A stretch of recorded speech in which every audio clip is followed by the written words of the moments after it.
কাবা ঘরের গেলাফ ধরে কানলেও আপনি আমাকে যে মিথ্যা অপবাদটা দিয়েছেন এটা মাফ হবে না যতক্ষণ না আমি মাফ করছি।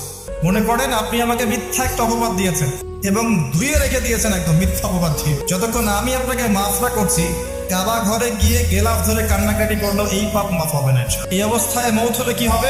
পরকালে দেখবেন আমি দাঁড়িয়ে আছি আপনার জন্য। আপনি সালাত সওম হজ জাকাতে নেকি নিয়ে উঠেছেন, কিন্তু দেখছেন আমি দাঁড়িয়ে আছি, আমার মতো আরো 10 জন দাঁড়িয়ে আছে। ওই 10 জনকে আপনি গালি দিয়েছিলেন, অপবাদ দিয়েছিলেন, তাদের গীবত করেছিলেন, তাদের সম্পদ বা সম্মানের হানি করেছিলেন। এখন কিয়ামতের মাঠে আপনার নেকি দিয়ে এই ঋণ শোধ করতে হবে, অন্য কোনো অপশন। আর যদি নেকি শেষ হয়ে যায় তখন কি হবে? তখন আমার আমলনামা থেকে কিছু গুনাহ আপনাকে নিতে হবে। আল্লাহ পাক ন্যায় বিচারক। আল্লাহ পাক শুধু গফুর রহিম নন, আল্লাহ পাক শুধু পরম করুণাময় অসীম দয়ালুই নন, বরং তিনি হচ্ছেন ন্যায় বিচারক। ন্যায় বিচারক। একজন ধর্ষক যদি বলে আল্লাহ পাক তো গফুর রহিম, আল্লাহ আমাকে মাফ করে দিতে পারেন, তাহলে যাকে ধর্ষণ করলো সে তার উপর জুলুম হবে না? আল্লাহ পাক যদি ধর্ষককে